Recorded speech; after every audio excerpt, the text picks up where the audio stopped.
Bonjour et bienvenue dans la vidéo, le tutoriel de formation sur les répertoires partagés communs. Donc, il y a beaucoup de façons de faire des répertoires partagés. Je vous montre ici une méthode de faire. Évidemment, c'est applicable à l'entreprise dans laquelle vous êtes. Chaque entreprise a une façon de faire différente, une stratégie différente de partage de documents. Puis c'est bien simple, c'est pas tout le monde qui fonctionne de la même façon. Donc, je montre ici le concept, comment ça fonctionne pour partager des sécurités. Je vais vous donner aussi mon impression, puis peut-être, à mon point de vue, les best practices à faire dans ce contexte-là. OK? On va ici utiliser beaucoup les groupes de sécurité au détriment peut-être des individus. Et la raison est fort simple, c'est que si vous faites des sécurités de groupe basées sur des permissions personnelles, la journée qu'une personne va partir va être remplacée par une autre, ça va être le bordel à l'échanger. Donc on va travailler beaucoup avec les groupes. Puis, vous allez voir que ça va être relativement simple. Donc, on avait fait pour les répertoires personnels un dossier users. On va refaire la même chose pour les dossiers. On va faire des partages dedans. OK? Donc, on va faire des partages par département. OK? Qui est un contexte qui est quand même bien répandu dans l'entreprise. Donc, on va faire un dossier qui s'appelle partage dans ces partages-là. Donc, un dossier qui va être partagé. À l'intérieur de ce dossier-là, on va créer les différents départements et les structures départementales. OK? Donc, sur le dossier département, je vais aller dans l'onglet propriété, dans l'onglet sharing. Comme je vous ai dit tantôt, c'est quelque chose d'un peu bizarre qu'on fait. On fait la permission sur tout le monde, full control. La raison, c'était simple. C'était de dire, dans la vidéo, donc le tutoriel sur les partages personnels, on avait appliqué ça. Puis j'avais expliqué que si vous êtes dans un environnement 100% Microsoft, on peut utiliser les domain users ou les authenticated users. Dans le cas ici que vous avez peut-être un environnement avec des Mac, tout ça, la sécurité passe pas aussi fluide, aussi bien que dans un environnement 100% Microsoft. Donc, j'ai une tendance à privilégier le Everyone, même si c'est pas le best practice de Microsoft, et à l'inverse, de faire des sécurités ultra pointues sur les permissions de fichiers. Donc, maintenant, si vous regardez, si vous allez sur votre serveur, vous avez maintenant un dossier partagé de plus. Donc, backslash serveur. Avant, j'avais le dossier users. Maintenant, j'ai aussi les dossiers partage. Donc, j'ai simplement deux dossiers partagés. Et dans mes partages, j'aurai ici plusieurs trucs. OK? On va y aller simplement. Donc, je suis situé dans mon D. Je vais aller dans le dossier partage. On va créer un dossier par département. Donc, je pourrais créer, exemple, le dossier vente, qui va avoir à l'intérieur de ce dossier-là l'ensemble des documents de vente. Je pourrais aussi avoir le dossier, exemple, production. Le dossier, nous, on travaillait tantôt avec le département d'informatique, donc on va travailler informatique ou technologie de l'information, bon, peu importe le nom du département. On travaille avec ce dossier-là. Qui a accès à ce dossier-là? OK? On avait déterminé ici le groupe directeur, le groupe technicien. On va juste préciser un peu nos termes. Parce que ça se peut qu'il y ait un technicien, exemple en production, un technicien en production.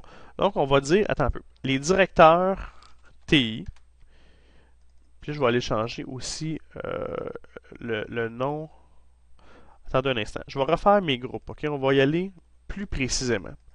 On va commencer, on va faire trois groupes pour le même département. Ça fait un peu bizarre, là, vous allez tout comprendre dans un instant. Donc, je vais faire le groupe directeur. Donc, ça se peut qu'il y ait plusieurs directeurs avec un S. Directeur TI.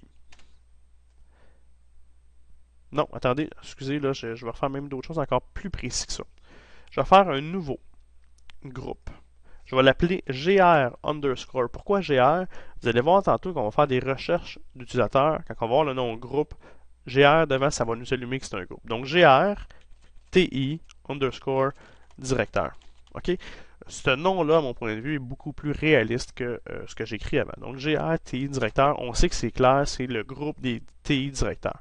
On va faire la même chose pour les supprimer, puis oui. On va aller faire maintenant un groupe, donc new group.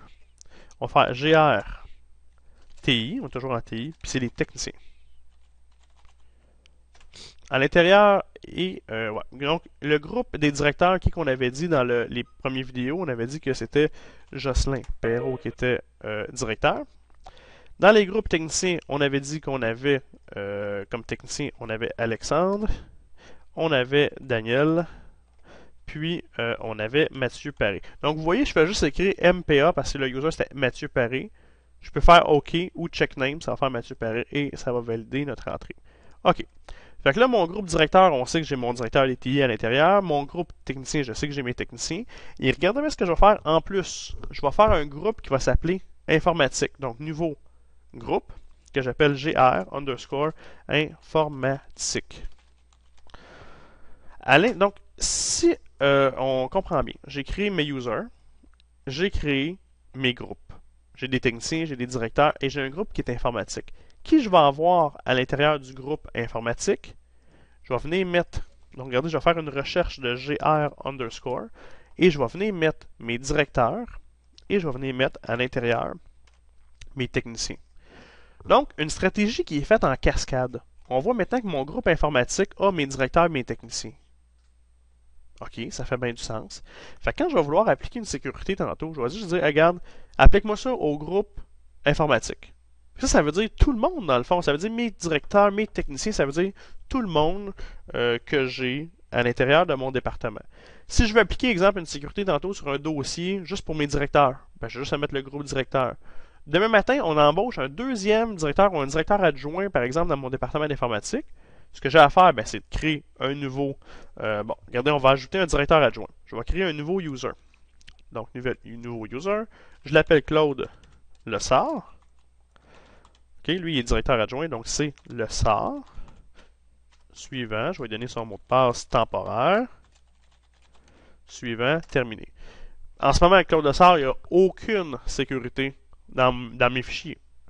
Si je veux qu'il ait accès au même titre que Jocelyn Perrault, ben, j'ai simplement allé dans le groupe directeur, Members, Add, puis je dis, ben, maintenant, c'est Lessard a le droit de tout faire. Puis là, ben, bingo, il a accès à tous les fichiers. Fait que c'est beaucoup plus simple que faire des permissions individuellement. Là, c'est un peu vague, on va l'appliquer ensemble dans un contexte de fichier, qu'est-ce qu'on fait. Fait que j'ai ici créé tantôt mon dossier informatique. Fait que je vais me créer une petite arborescence de fichiers relativement simple. Okay? Je vais me créer le dossier administration. Évidemment, qui va être destiné uniquement à mes directeurs. Je vais créer mon dossier qui s'appelle les procédures d'installation, où ce qu'on va mettre éventuellement des procédures, comment on installe tel logiciel, etc. On va faire un dossier logiciel qu'on va mettre l'ensemble de nos logiciels installés. Puis on va faire un dossier commun, où ce que mon département va pouvoir partager des fichiers sans les envoyer par courriel, parce qu'on sait que ça prend de la place. Puis on ne veut pas les partager à toute l'entreprise. Des fois, c'est des listes d'adresses IP, bon, peu importe. Fait que ces dossiers-là ont, à mon point de vue, bien du sens. Mais maintenant, comment on va déterminer la sécurité? Mais grosso modo, en ce moment, si on regarde, on sait que administration. Si on commence avec administration, qui a accès à l'administration de l'informatique? N'oubliez pas, je vous ai parlé dans le dossier précédent sur les répertoires, la sécurité des répertoires. La première étape quand on fait la sécurité comme ça, il faut enlever la sécurité du dossier parent. Fait qu'est-ce qu'on fait avec ça? Je recule de 1, pardon. Je m'en vais dans mon dossier partage. J'ai mes différents départements. Qui a accès au dossier informatique? Je m'en vais dans la propriété, pardon. Dans l'onglet sécurité, NTFS. Même chose, je vais faire avancer dans le fond, change permission, puis je vais enlever la sécurité complète du document. Ouais. Qui a accès au dossier informatique? Bon, premièrement, toujours de mettre administrateur. Le groupe, pas le compte. Full control. En deuxième temps, qui a accès au département informatique? Ben, le groupe informatique. Fait appliquez votre sécurité par groupe. Le groupe informatique, qui avait à l'intérieur de lui deux groupes, le groupe informatique administrateur et le groupe technicien. Même affaire que les dossiers personnels. Comment qu'on applique la sécurité? Full control, on l'enlève. Ça vient mettre l'ensemble des sécurités, donc write, read, list folder content, read and execute, etc. Donc là, à partir de maintenant, mon dossier informatique, il y a juste les gens d'informatique qui ont accès. Pardon. À l'intérieur de ce dossier-là, je ne veux pas que tout le monde ait accès aux mêmes affaires. On va faire la même affaire. Quand on fait un breakpoint de sécurité, dire OK, c'est plus pareil comme le dossier d'avant. Toujours le même principe. On doit venir dire, hey, regarde, dans la sécurité, là, les permissions, c'est plus les mêmes qu'avant. On va les copier, add, mais on recommence une nouvelle arborescence de sécurité. Le groupe informatique, c'est bien plate, là, mais ils n'ont plus accès à ce dossier-là. Il y a uniquement les groupes TI, le groupe TI directeur qui a accès. Full control, on enlève le full control. Donc, il y a juste les administrateurs et le groupe TI qui ont accès à ce répertoire-là. Et là, évidemment, si on crée d'autres fichiers à l'intérieur de ça, ça va suivre la sécurité, c'est correct. OK? Ce qu'il faut comprendre, c'est qu'on a fait un changement de sécurité entre le groupe informatique et le groupe administration qui ont uniquement accès à ce dossier-là. Donc, un administrateur qui créerait ici demain matin un nouveau fichier texte, mais c'est correct, la sécurité, elle va être bonne. Si on regarde la sécurité, là, c'est ça, ça n'a pas changé. La sécurité est héritée automatiquement, ça c'est bien correct. C'est juste qu'à partir du moment où on change la sécurité, ben là, il faut faire attention, puis il faut la faire comme il faut. OK, on la refait. Bon. Les trois dossiers ici, est-ce que la sécurité a changé? Si on la regarde, là, le répertoire commun, ben, est correct. Ici, le groupe informatique, ils ont accès de lire, écrire et tout ça. On n'a pas besoin de la refaire. Même chose avec le logiciel et procédures. Est-ce qu'on a besoin de changer quelque chose là-dedans? Non. Le groupe informatique a accès à lire, les administrateurs ont full control. Mais c'est bien beau. Fait que c'est ça. C'est comme ça qu'on ferait ça. Et là, si on la regarde, évidemment, là, je suis connecté en administrateur. OK? Serveur. Partage. Informatique.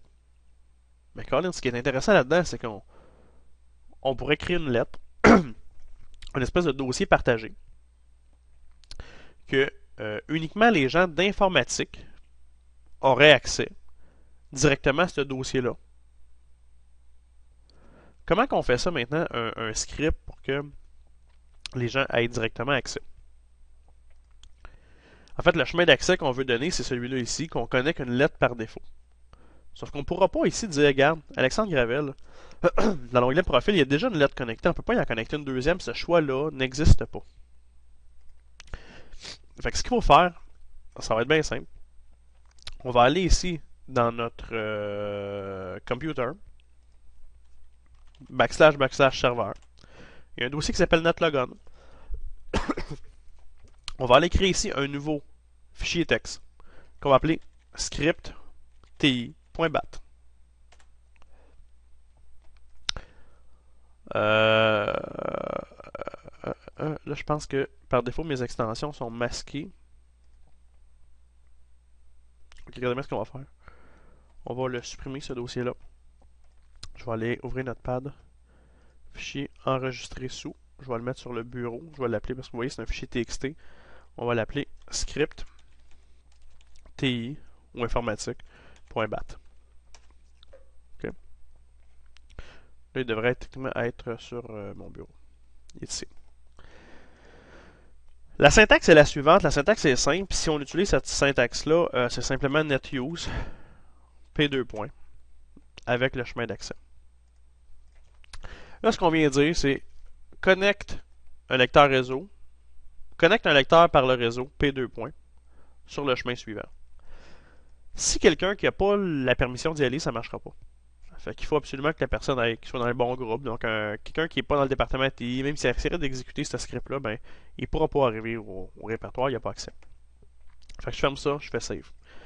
Moi, je suis connecté en ce moment en administrateur, donc j'ai accès à ces répertoires-là. Okay? Puis, j'ai pas de lecteur réseau connecté.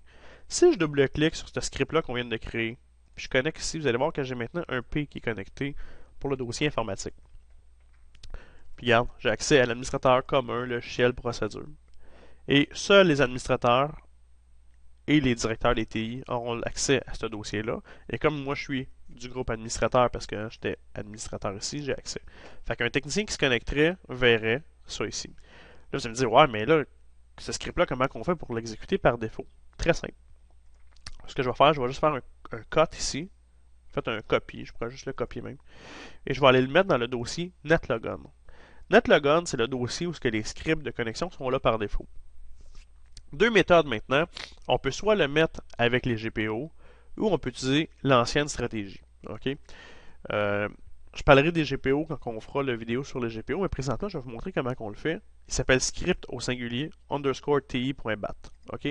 Donc, j'ai juste à aller ici dans l'onglet d'Alexandre Gravel, dans l'onglet profil, et vous voyez ici logon script. J'ai dit script underscore ti.bat. Et là, si je veux être très paresseux, je ferai un copier et j'irai le mettre dans chacun de mes users.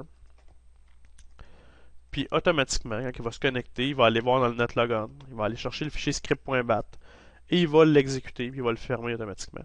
Fait que là, ça va faire en sorte qu'il va se connecter et il va le voir. OK? Donc si on récapitule un peu comment qu'on fait pour que tout fonctionne. OK? Dit rapidement comme ça, ça va bien, là, mais comment qu'on le fait? Ce que j'ai fait un dossier que j'ai appelé partage. À l'intérieur de mon dossier partage, évidemment, je l'ai partagé ici et j'ai donné accès à Everyone Full Control. La sécurité n'est pas faite sur la porte, sur le partage, elle est faite sur les fichiers, comme je vous expliquais mon contexte. On a fait le dossier du département informatique. Ce dossier-là, on a changé la sécurité. On a mis que les gens d'informatique avaient le droit. Qui sont les gens d'informatique? On va aller voir dans Active Directory.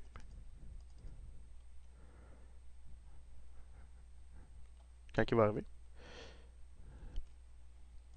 Contoso, User, pardon. Département informatique. On avait dit le groupe informatique, c'est qui ses membres? Ben, c'est les directeurs et les techniciens. Les groupes, hein, on voit les deux têtes. Fait que les directeurs, c'est qui? Ben, c'est Claude Lessard et Jocelyn Perrault. Puis les techniciens, c'est qui? C'est Alexandre, Daniel et Mathieu. Donc, cette stratégie-là est beaucoup plus simple. On fait de la sécurité par groupe. Donc, un nouveau directeur arrive, on le met dans le groupe et il a accès à tous les fichiers qu'il a besoin d'avoir, et ça, sans changer la sécurité de chacun des fichiers, qui serait pratiquement là, un travail colossal. Là. Donc, on a appliqué la sécurité ici via le groupe informatique administrateur. À l'intérieur de ce dossier-là, la sécurité était bonne parce que qui a accès aux procédures, ben, c'est tout le monde du département informatique. Qui a accès au logiciel en écriture, en modification à ce dossier-là, tout le monde. Puis le commun, ben, tout le monde y a accès. Mais le dossier administration, là, des fois, les administrateurs du département pourraient mettre des choses confidentielles, des budgets, tout ça. Donc, on avait dit, ben, ici, on va faire une sécurité qui est différente. Donc, comme que la sécurité est différente, on fait un breakpoint, on casse un peu la chaîne. Il faut évidemment casser la chaîne des sécurités héritées qu'on fait dans Advanced Change Permissions. Puis on vient enlever le petit crochet ici. Et on vient la refaire. Puis là, on dit qui a accès. Toujours le groupe administrateur. Puis on avait dit que c'était le groupe des directeurs des TI qui avait accès à ce dossier-là.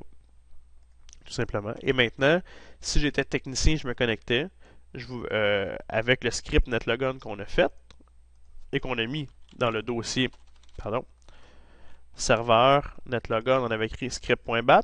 La syntaxe était la suivante, netuse, p2. Et le chemin réseau que j'ai collé. Quand on exécute ce script-là, ça connecte un lecteur par défaut qui arrivait directement dans la bonne place. Donc très simple, hein? On arrive dans le dossier, les répertoires réseau, informatique. Puis là, ben, les gens ont accès à leur contenu. Comment on fait pour appliquer ça pour chacun des profils? Très simple. Quand le script est créé, après ça, on s'en va dans l'onglet de la personne. On lui dit, ben, oui, il y a un U, connecté personnel, mais il y a aussi accès à son répertoire personnel. Mettons exemple, vous dites, hey, moi là, j'aimerais ça créer, juste on en rajoute un de plus, mettons, là, une espèce de commun pour l'ensemble de l'entreprise, au lieu que les gens utilisent le courriel pour s'envoyer des fichiers, une espèce de truc qu'on espère que les gens vont mettre des données qui ne sont pas confidentielles, mais juste des trucs qui sont, exemple, le logo de l'entreprise, les en-têtes de fax, des trucs comme ça. Comment qu'on pourrait faire ça? Ben, regardez, là, tout est monté, ça va aller extrêmement rapidement. Dans mes dossiers partage, je pourrais créer ici un dossier commun. Dans le dossier commun ici, ben, qui a accès à ce dossier-là, mettons, en lecture, en écriture? Je pourrais même, si je voulais, laisser la sécurité par défaut, parce que le groupe users, ben, c'est tous les users de l'entreprise. Mais je pourrais refaire la sécurité, si vous voulez, pour dire on enlève ça, on fait exemple remove, ok. Puis on refait la sécurité, puis on dit ben écoute, ça serait peut-être la méthode la plus sécuritaire. Là, on met le groupe administrateur. On pourrait mettre dire ok, ben je vais mettre le département d'informatique, donc groupe d'informatique. J'aurais un département de vente, mais j'ajouterais le groupe vente, j'ajouterais le groupe marketing, j'ajouterais. On est sûr à ce moment-là que seuls les gens qui ont des comptes, que ça serait fonctionnel. Donc le groupe d'informatique qui ont accès à tout, sauf le full control, toujours le full control parce que ça permet de changer les permissions, tandis que l'administrateur, lui, a le droit de changer les permissions. Puis là, ben, si je veux connecter un lecteur réseau commun, qu'est-ce que je fais? Ben, là, la sécurité est faite. Puis le partage était déjà fait. Fait, regardez bien, c'est simple. // serveur. Partage commun. Fait que ça, c'est le chemin d'accès qu'on utiliserait pour partager des documents tout le monde ensemble. Pardon. Il reste plus maintenant à connecter le lecteur réseau. Là. Là, on me dit, ouais, mais là, attends un peu, Alex, là, on crée un répertoire ici dans l'onglet profil, un U, puis là, tu as fait un script pour connecter un P. Ouais, c'est ça, mais c'est vraiment dans le script qu'on va venir le changer. Donc, network. Pardon, ici, on va aller dans /